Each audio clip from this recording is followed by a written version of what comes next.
ఉదయకాల ప్రార్థన. కృపా సత్య సంపూర్ణుడా, జీవం కలిగిన తండ్రి, మీకు వందనాలు, మీకు స్తోత్రాలు, మీకు స్తుతులు చెల్లిస్తూ ఉన్నాం ప్రభువా. తండ్రి, గడిచిపోయినటువంటి రాత్రి కాలమంతను కూడా మీ కృప చూపించినందుకు, మీ కరుణా కటాక్షములు మా పైన కుమ్మరించినందుకు, మా గృహముల చుట్టూ మీ కంచె వేసి కాపాడినందుకు, ఈ యొక్క నూతనమైన దినములో సజీవులుగా మా అందరినీ ప్రవేశపెట్టినందుకు మీకే స్తోత్రాలు, మీకే స్తుతులు, మీకే మహిమ ఘనత ప్రభావాలు చెల్లిస్తున్నాం తండ్రి. ఈ రోజున తండ్రి, మీరు మాకు ఎందు నిమిత్తము అనుగ్రహించి ఉన్నారో మీ చిత్తాన్ని నెరవేర్చే వారిగా మేమందరము కూడా నడుచుకోవడానికి సహాయము దయచేయమని బ్రతిమాలుకుంటున్నాం ప్రభువా. Yes lord. యెహోవా కొరకు ఎదురు చూచువారు నూతన బలము పొందుదురు అని యెషయా గ్రంథం 40వ అధ్యాయం 31వ వచనంలో మీ లేఖనాలు సెలవిస్తూ ఉన్న రీతిగా, అయా, ఎవరైతే మీకోసం ఎదురు చూస్తూ ఉంటారో వారు తప్పకుండా మరలా నూతన బలం పొందుకొని ఏమైతే చెయ్యాలి అనుకుంటున్నారో అది చేయగలిగిన సామర్థ్యం పొందుకుంటారు నాయన. Yes lord. చాలాసార్లు నాయన ఈ లోకము కోసం ఎదురు చూస్తున్నాము, ఇతరుల సహాయము కోసం ఎదురు చూస్తున్నాము. ఆ విధంగా ఈరోజు మేము ఉండకుండా మీకోసం ఎదురు చూస్తూ ప్రతి వాటిలో నూతనమైన బలం పొందుకొని అయా కొనసాగడానికి, ఆశీర్వదింపబడడానికి, దీవింపబడడానికి మీరే మాకు సహాయము దయచేయండి తండ్రి. ఈ ఉదయకాల ప్రార్థనలో లేవగానే అనేక మంది బిడ్డలు ఏకీభవిస్తూ ఉన్నారు. ఈ ప్రార్థనతో వారి యొక్క రోజును ప్రారంభించుటకు వారు ఆసక్తి కలిగి ఉన్నారు. నాయన, వారందరినీ కూడా దీవించండి. నీవు అద్వితీయ దేవుడవు తండ్రి.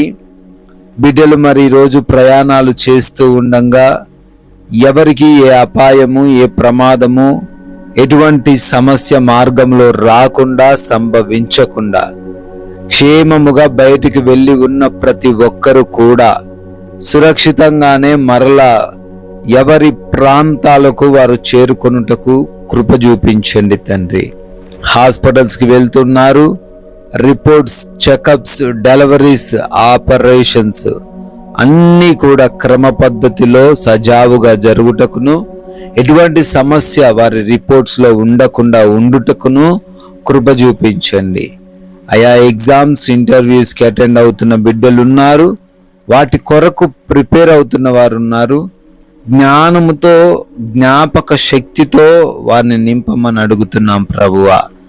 ఈ రోజున చేస్తున్న ఉద్యోగ, వ్యాపార, పరిచర్యలు, చేతి పనులు, వ్యవసాయపు పనులు, అన్ని పనుల్లోనూ ప్రతి ఒక్కరు కూడా నూరంతలుగా ఫలించి అనేకులకు ఆశీర్వాదకరంగా మారుటకు కృప చూపించండి నాయన. ఆగి ఉన్న కార్యాలను నూతనపరచండి. మీ కృపను బట్టి ఎవరైతే ఈరోజు శుభకార్యాలు చేస్తూ ఉన్నారో, క్రొత్తగా పనులు ప్రారంభిస్తూ ఉన్నారో వారందరినీ కూడా దీవించమని బ్రతిమాలుకుంటున్నాం ప్రభువా.